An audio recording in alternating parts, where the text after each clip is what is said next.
खामोश लहरों के पीछे एक बड़ा तूफान पलता है। जी, खामोश लहरों के पीछे अक्सर एक बड़ा तूफान पलता है। जो आज नहीं संभला वो कल रात में बदलता है। नमस्कार दोस्तों, मैं संजय पांडे। आज मैं आपको कोई आम खबर सुनाने या बताने नहीं आया हूँ, बल्कि आज एक ऐसी कड़वी हकीकत से आपको रूबरू कराने आया हूँ जिससे शायद इस देश का एक बड़ा तबका जानबूझकर अपनी आंख मूंद कर बैठा है। एक ऐसा सच जो आने वाले कुछ सालों में हमारे भारत देश की नक्शा और उसकी तकदीर दोनों बदल सकता है। क्या आप कभी ऐसा लगा या आपने कभी ऐसा सोचा कि जिस जमीन पर हम और आप खड़े हैं, क्या वो हमारे आने वाली पीढ़ियों के लिए बच पाएगी? क्या हमारे आने वाले बच्चों के लिए वो बचेगी? क्या बैकग्राउंड में ऐसा कोई खेल चल रहा है जो हमारी आंखों के सामने हमारे देश की डेमोग्राफी को हमेशा के लिए बदलने का प्रयास कर रहा है, बदल रहा है? दोस्तों, किसी भी देश की सबसे बड़ी ताकत उसकी शिक्षा होती है, उसका स्वास्थ्य होता है, उसकी जनता होती है, उसका रोजगार होता है। मैं सिर्फ बात आबादी की नहीं कर रहा हूं, यह बात है एक बहुत बड़े असंतुलन की। देश के कुछ हिस्से से जो आंकड़े सामने आ रहे हैं वो चौंकाने वाले नहीं बल्कि डराने वाले हैं। डेमोग्राफी का यह तेजी से बदलता ट्रेंड क्या सिर्फ इत्तेफाक है या इसके पीछे कोई गहरी कहानी है या कोई साजिश चल रही है इसके पीछे? जरा ठंडे दिमाग से आप सोचिए। हमारे पास पानी सीमित है, जमीन सीमित है, संसाधन सीमित है, अस्पताल की लाइनें लगातार लंबी हो रही हैं, रोजगार के अवसर लगातार सिमट रही हैं, स्कूलों में लगातार लाइनें पड़ रही हैं, अस्पतालों में लगातार लाइनें पड़ रही हैं, राशन लेने जाओ तो लगातार लाइनें पड़ रही हैं, या आप कहीं भी जाइए आपको लाइनें देखने को मिल रही हैं। इसके बावजूद भी हम भारतीयों को इस पर चिंता नहीं। जिस हिसाब से हमारी आबादी बढ़ रही है, हमारे देश की आबादी बढ़ रही है, एक दिन बहुत ही दुखद होगा। हमारे देश की आबादी इस वक्त बेहिसाब बढ़ रही है, लगातार बढ़ती ही जा रही है। अगर आज हमने इस बढ़ती आबादी और बदलती जनसंख्या की पर एक सख्त जनसंख्या नियंत्रण कानून का ताला नहीं लगाया तो आने वाले दिनों में जो गृह युद्ध जैसी स्थिति पैदा होगी, भगवान न करे ऐसा कभी हो कि हम सब भारतीय हैं, लेकिन अपने इतिहास को देखकर मुझे कुछ दुख होता है कि एक बार 1947 में हमारे देश के टुकड़े किए जा चुके हैं। हमारे देश को धर्म के नाम पर, जाति के नाम पर, जनसंख्या के नाम पर बांटा जा चुका है। इसलिए मैं चिंतित हूं। भगवान ना करे ऐसा कभी भविष्य में हो।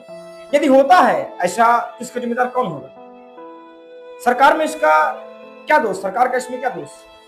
वो संसाधन बढ़ा रही है, रोजगार की व्यवस्था कर रही है, दवाइयां की व्यवस्था कर रही है, कॉलेजों की व्यवस्था कर रही है, सब चीज की वो थोड़ा जैसा कर पा रही है सरकार व्यवस्था कर रही है। लेकिन असल में इसके जिम्मेदार हम भारतीय हैं। हमको ध्यान देना चाहिए कि क्या यह सही हो रहा है, हमें जनसंख्या बढ़ानी चाहिए।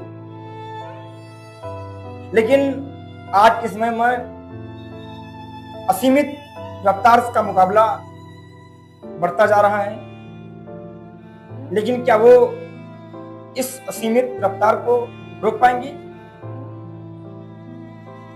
हमारी सरकारें संसाधनें उपलब्ध करा रही हैं, हमारी सरकार संसाधन लगातार उपलब्ध करा रही है, प्रयास कर रही है, लेकिन क्या वो इस असीमित रफ्तार का मुकाबला कर पाएंगी? जवाब है कभी नहीं। मैं भारत सरकार से अनुरोध करता हूं कि आप कुछ ऐसा कानून बनाए, कुछ ऐसा नियम बनाए जिससे हमारे देश की जनसंख्या को नियंत्रण में लाया जाए, उसको नियंत्रित किया जाए। अगर ऐसा ही चलता रहा तो डेमोग्राफी तो चेंज होगी ही होगी, साथ में खाना नहीं बचेगा, पीने को पानी, रहने के लिए घर।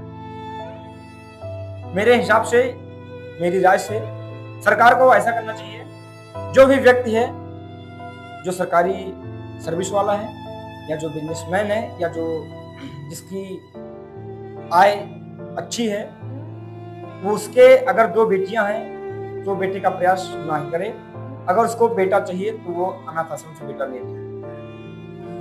और जो किसान है, जो गरीब है,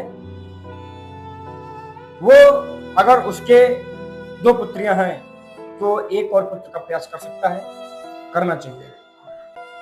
यदि कोई व्यक्ति इस फैसले का उल्लंघन करता है, इस नियम को नहीं मानता है, तो उसको ऐसा सजा सुनाया जाए कि वो करने से डरे। इस नियम में, इस प्रावधान में इस सजा का मेंशन किया जाए, इस सजा का जोड़ा जाए, ताकि लोग ऐसा कभी ना करे। जो मैं सजा कहने वाला हूं वो अगर कोई सुनेगा तो कोई भी व्यक्ति ऐसा करना नहीं चाहिए। बस इतनी ही मेरी ख्वाहिश है, इतनी ही मेरी सरकार से गुजारिश है, अनुरोध है कि आप ऐसा करिए। जिसके पास 2 बच्चे हैं, अगर वो तीसरा बच्चा प्लान करता है, अगर उसको तीसरा बच्चा होता है, तो सीधा सीधा उसका ना आधार कार्ड बने, ना पैन कार्ड बने, ना पासपोर्ट, ना वीजा, ना मतलब कोई भी उसको इस देश का नागरिक ना माना जाए। दूसरी बात, ये तो रहा सजा का पहला प्रावधान। दूसरा प्रावधान ये है, जैसे मेरी आय, मेरी संपत्ति, मेरा घर, मेरा जमीन, मेरा पैसा, मेरी आय सब मिलाकर मेरी अगर औकात 10 लाख रुपये है तो मेरे ऊपर 30 लाख रुपये जुर्माना लगाए। तो हो सकता है कि देश में जनसंख्या नियंत्रण हो, तभी ये सही रहेगा हमारे लिए, आपके लिए, हम सभी भारतवासियों के लिए। फैसला अब इस देश के हर उस नागरिक को करना है। क्या हम ऐसे मोड़ पर खड़े हैं जहां से वापस लौटना नामुमकिन है, या फिर हम ऐसी जगह पर हैं जहां से वापस जाना नामुमकिन है? क्या वाकई में पानी सिर से ऊपर जा चुका है और जनसंख्या कानून ही आखिरी रास्ता बचा है? कमेंट में आप अपनी राय बेबाक होकर दीजिए, क्योंकि आज चुप रहने का मतलब है आप और हम कल आने वाले संकट को दावत दे रहे हैं, न्योता दे रहे हैं। आप लोग पूरा समर्थन करिए, इसको हर उस भारतीय के पास पहुंचाइए।